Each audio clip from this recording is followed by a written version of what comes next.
Hello to my Cancer rising friends. I'm Lisa from Trails Edge Astrology, and this is your astrology and tarot horoscope for this new moon in Cancer that's happening on Friday, July 5th, and will permeate throughout the month. The new moon sets the tone for the rest of the lunar cycle. So, new moon in Cancer is always about big feelings. You, as a Cancer rising, are no stranger to big feelings, sensitivity, imagination, dreaminess, all of that kind of stuff. Security issues as well. Any of those kinds of things can come up.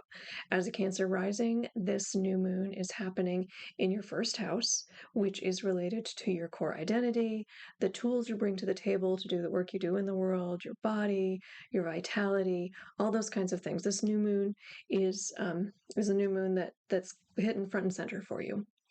And the new moon is being shaped by a couple aspects that are happening in and around it. The first being that the Mercury Pluto opposition will have just happened. I talked about it in a 1 minute astrology on Wednesday if you want to look that up and get more. For you, that opposition, that Mercury Pluto opposition, and it's going to be followed by a Venus Pluto opposition and then a Sun Pluto opposition, and that's kind of, oppositions are kind of tough energy. They're two planets as far apart as they possibly can be.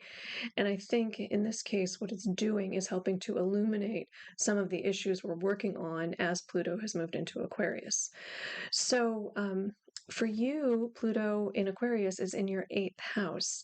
And so it's really about asking you to revise and review what your vulnerability looks like, how you are willing and able to interconnect with other people. It can literally be contracts with partners or friends or business partners, any of those kinds of things. It can literally be your partner's money, but it can also be about that emotional entanglement. And I suspect, because Pluto is in Aquarius for so long, that that's going to be the larger issue, that emotional entanglement with the people that you care about is up for and ripe for revision. And this is one of our first looks. This is our first look at how we might be approaching that during Pluto's time in Aquarius. So yeah, I would think that there might be some reflection on your just your core values, your sense of self-worth, how much you're willing to give and share with other people, and how you want to do that. So those kinds of things might be coming up with this really sensitive, really feeling new moon. We also have a Mars Saturn sextile co-present with the moon, which I think will be nice in helping us kind of ground and get some action around this. So it won't just all be feeling.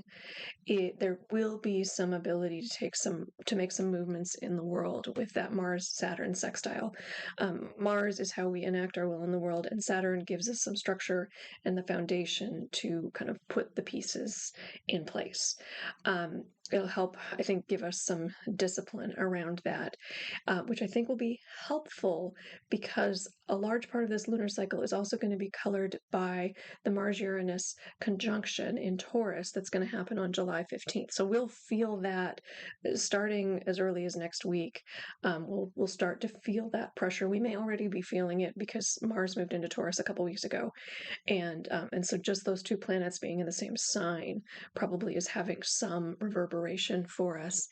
So if you'll remember, Jupiter met Uranus in April, and the whole eclipse season was really happening and really impacting the Taurus house in your chart because of that and because of rulerships and all that kind of stuff.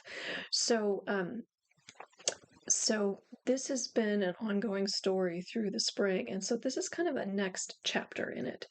Um, Mars in Taurus is a bull in a china shop, and Uranus is a cattle prod. Mars goes fast, Uranus goes faster, all those kinds of things. When they come together, it can be a lot of energy. But I'm hoping that it helps catalyze us to move into whatever it is Jupiter Uranus kind of put out for us and is encouraging and inviting us to do in the world. And for you, Cancer rising, this this energy is all happening in your 11th house, which is like one of the nicest houses in the chart. It's about friends and community and being involved in groups. It's about good luck. It's about goodwill. It's about emerging from the darkness. So there's some enlightenment about how you are connecting with others and how you are engaging in relationships with other groups of people, not necessarily one-on-one relationships, but with groups of people or with a community. Um, there the 11th house is called the house of benefactors, so there might be somebody coming in to help you move things along, or just really, yeah, enduring friendships. So something changing in that space of your life, with Mars Uranus coming together there, with honestly with Jupiter Uranus, like Uranus and Taurus is expect the unexpected. Uranus has been in Taurus for like 7 years. So it's been a while. It's been working on this part of your life, but this is kind of the culminating energy. Uranus will move out of Taurus and into Gemini next year. And so we're not to the wrap up, but we're getting to the wrap up. And so these kinds of energies are like pushing us along. So what are you being invited to engage in that 11th house part of your life? Friends, community, benefactors, goodwill, good luck, all that. What's coming into the light? Um, so I think overall, this lunar cycle is definitely an invitation for introspection and really tuning into both our feelings and then what kind of action we take in the material world because of those feelings or related to those feelings. So that's my overall invitation.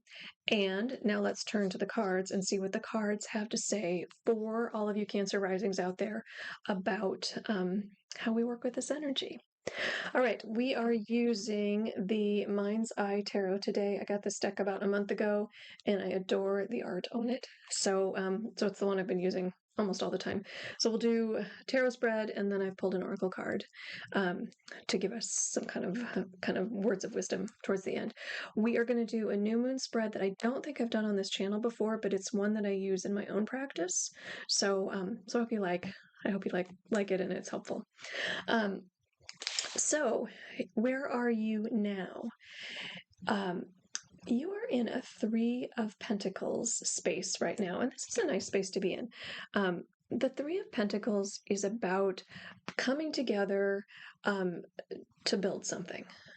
So it's sometimes like the student card or the apprentice, not the apprentice card is more the Eight of Pentacles, but being a student, being like learning and building, frequently in a team, frequently with people together, um, but bringing your creations into the world. So this makes sense with this moon hitting in your first house. You're bringing something into the world. There's an invitation to like invite in something about the way you show up. And then the 11th house, the Taurasian energy feels very Three of Pentacles to me, like coming together and building something beautiful, something that you love, something that is ready to come out into the world. So I think something around that that building stage. Maybe you're putting the pieces together. Maybe you know what came in for you with that Jupiter Uranus conjunction, and it's about like bringing it out into real life. So that's where you are now. You're trying to get that out in the world, whatever that is out in the world. What is blocking your growth in this area? You got the Hanged Man, and the Hanged Man is a card of stasis. It's a card that, depending on where it shows up, asks us to be still, and and asks us to like surrender and be cerebral, and not necessarily push the envelope. But this is showing up as where are you blocked? And so what I'm wondering is if maybe you're not stuck in some rumination. Like maybe you've got some big feelings around whatever you're trying to do, or it's scary, or you're afraid that you're going to hurt somebody's feelings, or like for whatever reasons, you're not pushing forward. And so I think with this Hanged Man in the position of where you're blocked, this is an invitation to um, get out of the thought process and get into this space of actually building something. So get out of, yeah. So So anyway, there's something about and maybe you've needed to sit still. Maybe that's been really important for you to stay where you are and kind of not rock the boat and not push forward. Um, but at this point, you're kind of at a point where like sitting still is not the right thing to do. It's time to put some practical, logical pieces into action. So, what intentions can you what intentions can you have during this lunar cycle that will help you move forward? And you got the Two of Cups. And the Two of Cups is the Lover's card. It's unions. It's two people coming together with a real emotional bond and commitment. It can also be a choice to make that emotional bond and commitment, a choice to come together. We talked about Pluto being in your eighth house and that vulnerability. And so I wonder if there's not some intention that you can bring in or invite in to invite in that vulnerability. And for those of you in relationships, this makes a lot of sense. Maybe it's time to take that relationship to the next level, or set the intention to take the relationship to the next level. For those of you not necessarily in relationships or not interested in relationships, maybe this is just an invitation to make a choice for what you are committing to, what you are building. It could be a union with another person, with a partner, or being that this is the Taurus energy is in your 11th house. Maybe it's about a group or a community project that you're engaging with. But there's some intention, or there's an invitation to set an intention to like step that up, to take it to the next level, to really commit. Maybe with this Hanged Man, you've been like, not sure, I'm not, do I commit? Do I not? Is this really what I want? Well, this card is saying invite that energy in, invite the vulnerability in, take the step, take the risk, make the commitment. All right. What knowledge do you need in order to enact whatever's coming in that Taurus house in your chart with this new moon in Cancer? And you got the Four of Cups. And fours in tarot are all about rest, but the Four of Cups in particular is about apathy, or like it's rest, but it's boredom. It's, am I doing the right thing? Does this feel like enough? It's not the happiest of cups, I guess. It's about just not feeling it. And I think in this position, so this is what knowledge do you require? And getting the Four of Cups to me says that this is an invitation to remember that it's not all glitz and glamour, that these Two of Cups kind of energy, love and romance, whether it's a person, whether it's something you're engaging with, whatever it is you're intending to bring in, like, you need to know that not every day is going to be sunshine and roses, that there are going to be days where what is it, like, do the dishes, do the laundry. That's not what it is, but there's some mantra, like you find spirituality in just doing the everyday thing, doing the stuff you have to do. You're in this relationship, you've committed to this thing or this person, and there is some part of it that requires you to do paperwork and go to the grocery store, and that is valuable, and that just because you have to do those things doesn't make your intention to join together and to commit to whatever comes next any less valuable. In fact, it makes it more valuable. So the knowledge that it's not all like, every day isn't an amusement park. Every day isn't the most emotional, the most emotionally enriching conversations. It might just be going through the motions, and that can be love or commitment or faith, or any of those things that you are committing to during this cycle. All right. And if we do all that, if we know we've got a project, we're moving into the world, we get ourselves unstuck, we give in to a little bit of love, and we remember that it's not always, not always fireworks.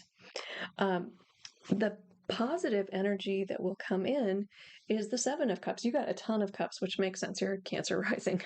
Um, but cups are about emotions and feelings. So you got the Seven of Cups as the positive energy that can come in. And the Seven of Cups is about daydreams and about, you've got all of these different options that have all of these different things, all of these different ideas.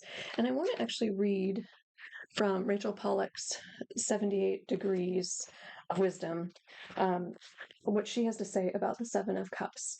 And she says, it is a mistake to think that daydreams are meaningless because of their content. On the contrary, they spring from deep archival needs and images. They lack meaning because they do not connect to anything outside themselves. So to give so there's some positive energy coming in about that daydreamy, like, what should I decide? I've got all these options. I've got all these choices. Where do I go?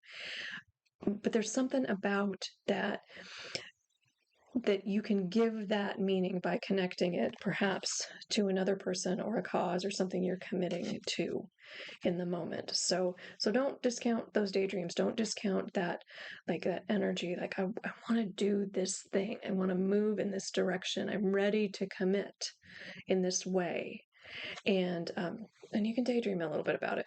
Like, there's a positive energy there, like just feeling into what it could look like.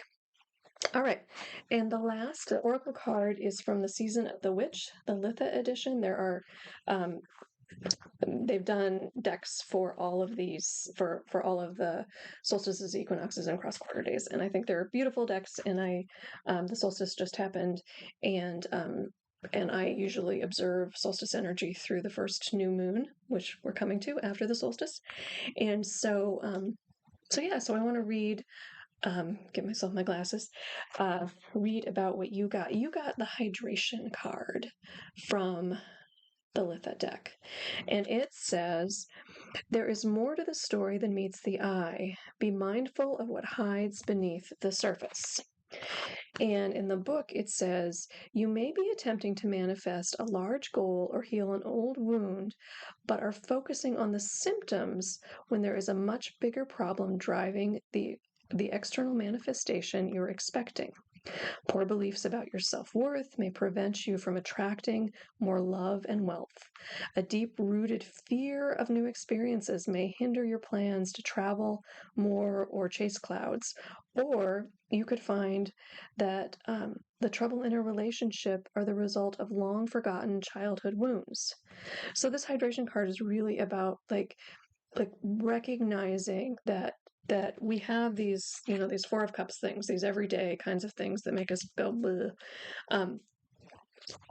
But looking beneath the surface and, like, where is that coming from? What is that stemming from?